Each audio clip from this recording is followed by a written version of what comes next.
안녕하세요. 시청자 여러분 반갑습니다. 공룡코알라입니다. 오늘 이번 주 제가 책을 읽고 서평을 나누고 싶은 시간인데요. 앵무새 죽이기와 그리고 공자 논어 책을 제가 읽어보고 여러분께 소개시켜 드리고 싶어서 영상을 만들었습니다. 이 책을 처음 읽었을 때 몇 페이지 동안은 주인공의 어린 시절을 회상하면서 그 시대상과 주인공이 살았던 고향, 배경, 분위기 등이 자세히 묘사되어 잔잔한 분위기가 느껴지더라고요. 책 인물들 소개하자면요. 주인공인 스카웃, 여기 책에서는 본명은 진 루이스 볼 핀치로 나오고요. 그 주인공의 오빠, 잼 오빠, 그리고 주인공보다 한 살 많지만 키가 훨씬 작다고 묘사되고 있는 딜, 이렇게 세 주인공이 주로 내용을 이루고 있습니다. 주변 인물들도 많이 나오긴 하는데요. 그들만의 아이들이 가질 수 있는 어둠에 대한 공포, 유령에 대한 두려움 등을 서로 얘기하기도 하고, 이웃집에 사는 부 레들리 아저씨에 대한 궁금증을 갖고 어린이 탐사대처럼 그들만의 의문점을 풀어나가기도 합니다. 어릴 적 스카웃은 말갈량이 삐삐처럼 수줍음과는 거리가 먼 당돌하면서도 모험심이 강하고 남자들 사이에서도 기죽지 않는 여자아이로 비춰지네요. 그리고 그의 오빠 잼은 변호사이자 주 의원이기도 한 아빠 에티커스를 본받고자 하고 잭 삼촌과 많이 닮았다고 묘사되어 있습니다. 아빠 에티커스는 강직하고 청렴한 성격으로 두 아이에게 애정이 많고 자상하면서도 믿음직한 아빠로 나오고요.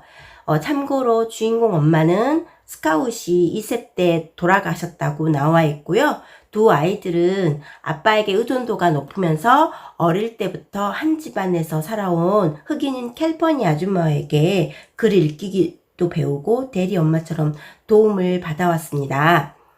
내용을 보면은요.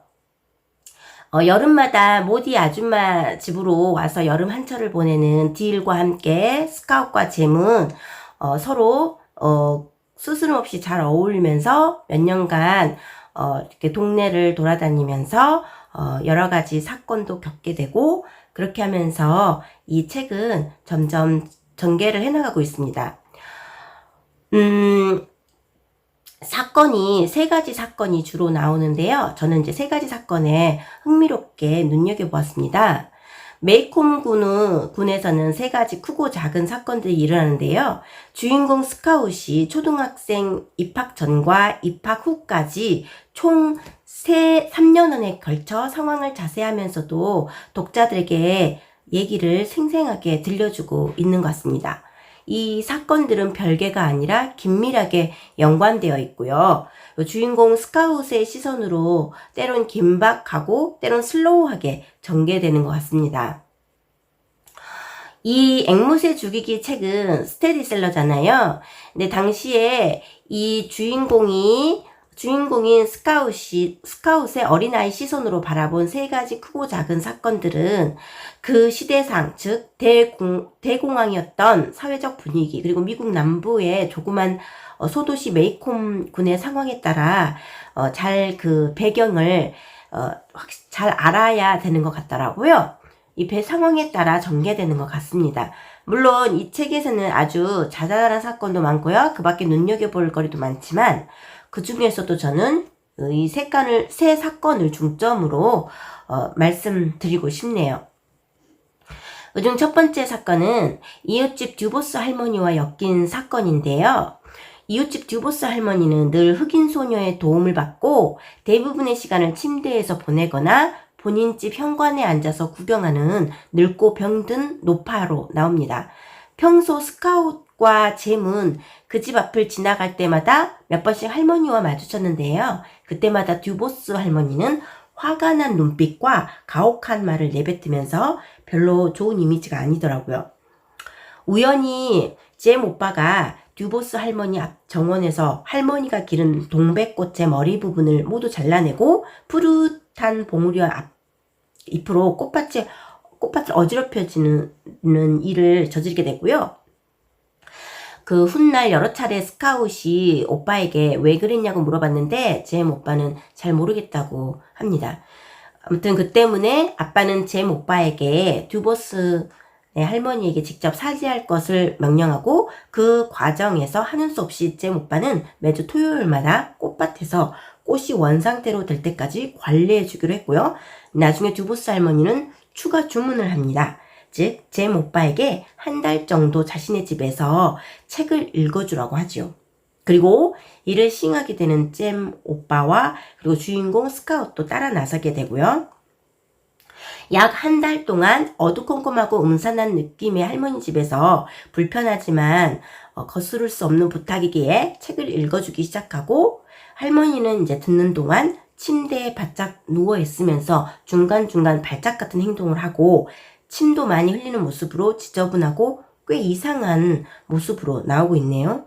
마침내 책 읽기 기간이 끝나고 정원 가꾸기도 끝나고 더 이상 듀보스 할머니 집을 찾아가지 않아도 된다는 기쁨에 젖는 것도 잠시, 이듬해 봄에 할머니의 죽음을 전해들은 남매는 새로운 사실을 동시에 접하게 되죠.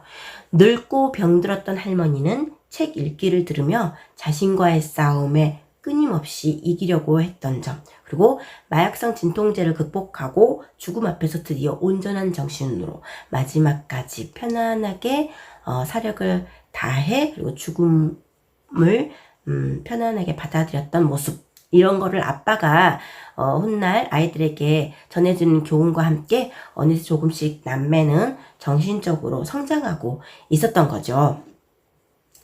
그리고 두 번째 사건은요, 백인들의 혐오 대상이었던 흑인에 관한 것이에요.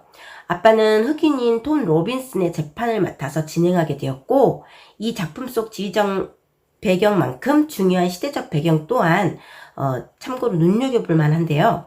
메이콤 군의 밥 유월의 딸 메이엘라 양을 톰 로빈슨이 강간했다는 목격자의 진술과 겹쳐 재판이 진행된 거죠. 메이엘라 양은 자신의 집에서 흑인인 톰 로빈슨이 자신을 강간했다고 주장하고 톰 로빈슨은 결코 강간하지 않았음을 하늘에 맹세코 약속한다는 입장이어서 목격자의 진술과 양쪽 진술에 중점을 두게 되고 재판은 무르익을수록 수수께끼가 풀리게 되는데요. 그 과정이 양파의 속을 하나하나 까발리듯이 바로 그 주인공 아빠가 냉철하면서도 노련하고 그리고 양쪽의 의견을 최대한 존중하면서 신문에 나가는 그러한 모습을 유려하게 그려냅니다. 그와 달리 상대방 밥 유월이 목격자로 나오고 그들을 변호하는 변호사 또한 흑인인 톰 로빈슨을 주인공 아빠와는 달리 처음부터 강간자로 몰고 가면서 되게 바닥까지 몰고 가려는 그런 모습, 이게 참 대조적이었어요. 여기서 책의 내용을 좀 더 이해하기 위해 우리는 1931년 스코츠보로 재판 사건을 기억해야 하는데요. 흑인 청년 9명과 백인 청년 2명 그리고 백인 여성 2명이 테네시주에서 화물차를 얻어 타고 엘라바마주로 가고 있었던 1931년, 화물차 안에서 그 흑인 청년과 백인 청년 사이에 싸움이 벌어지고요. 결국 백인 청년들은 강제로 차에서 내리게 되었고 엘라바마에 도착하자마자 흑인 청년은 불황자로 체포되고 백인 경찰의 사주를 받은 백인 여성은 흑인 청년들이 자신들을 강간했다고 주장하고, 그래서 이 재판이 무려 20년간을 끈 엄청난 사건이었어요. 흑인 청년 9명은 더불어 크나큰 고통을 받았고요. 무려 20년을 끈 재판에서 흑인 청년 9명, 이것은 이 사건이 어느 정도 이 앵무새 죽이기 모티브라가 된다고 보여집니다. 특히 1930년대 전후는 뉴욕 증권시장의 몰락으로 미국 경제 대공황의 여파가 엄청났고요. 일자리를 두고 백인과 흑인의 심각한 경쟁과 함께 인종차별의 골은 더욱 깊어질 수밖에 없었던 겁니다.